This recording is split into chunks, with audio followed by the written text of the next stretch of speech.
Hello guys, welcome to my blog. My name is Prakash Lothyal. म चाहिँ आज भेडा बाख्रा चराउन आएको छु। फाइनली मैले चाहिँ भेडा बाख्राहरू उता माथि लगाएको छु, जङ्गलको छेउछाउमा देख्न सक्नुहुनेछ। अनि यता चाहिँ अङ्कलहरूको बाख्रा चरिरहेछन् अनि मेरो चाहिँ माथि देख्न सक्नुहुनेछ यताको वेदर। अनि मेरो यो हतियार गोर्खे खुकुरी भन्दा पनि एकदम अक्खा छ। अनि देख्न सक्नुहुनेछ यसलाई चाहिँ यसरी काँधमा हाल्नुपर्छ हिँड्ने बेलामा चाहिँ। अनि देख्न सक्नुहुनेछ यहाँदेखि अङ्कल अनि उता खण्डेश्वरीको बजार। अनि यो चाहिँ यहाँको पहाड चाहिँ यो देउचुला भन्छन्। अनि माथि चाहिँ कुहिरोले ढाकेको छ, देख्न सक्नुहुनेछ। अनि हिजो चाहिँ मैले एउटा भ्लग, सानो भ्लग बनाएर पोस्ट गरेको थिएँ। त्यो चाहिँ उताबाट पारीबाट हो, ट्याक्क उताबाट खण्डेश्वरी बजारबाट। अनि हिजो म 2 बजेतिर आफ्नो घरमा पुगेको थिएँ।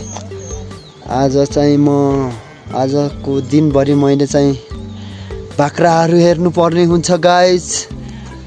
यही हो मेरो डेली भ्लग। अब साँझतिरसम्म 6 बजेतिरसम्म हेर्नुपर्ने हुन्छ।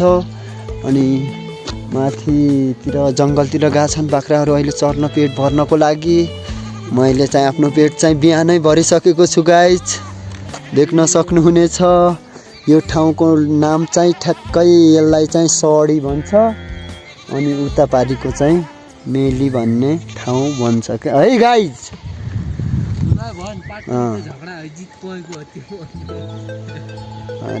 अनि यता चाहिँ तपाईँले देख्न सक्नुहुनेछ कतै कतै कहीँ कतै स्याउहरू, एप्पलको बोटहरू देख्न सक्नुहुनेछ।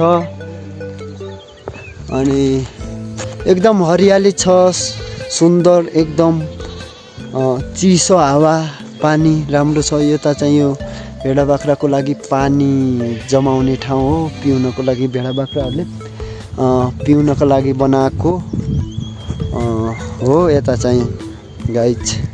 यही हो आज चाहिँ मेरो लुक, देख्न सक्नुहुन्छ। पुरानो घरमा अगाडिदेखि बसेको कपडाहरू लगाएर आएको छु मैले चाहिँ गाइज।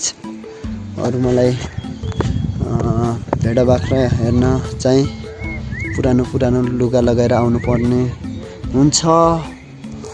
यही हो। अनि ठ्याक्क त्यो ठाउँ चाहिँ कटौला भन्छ। अहिले चाहिँ म यता भ्लग चाहिँ मैले ठ्याक्क 12:30 बजे बनाइराखेको छु गाइज। यही हो आजको मेरो दिनचर्या। म अरू लम्बा त बनाउन सक्दैन, तर अहिले फुर्सदको बेलामा है गाइज। By by.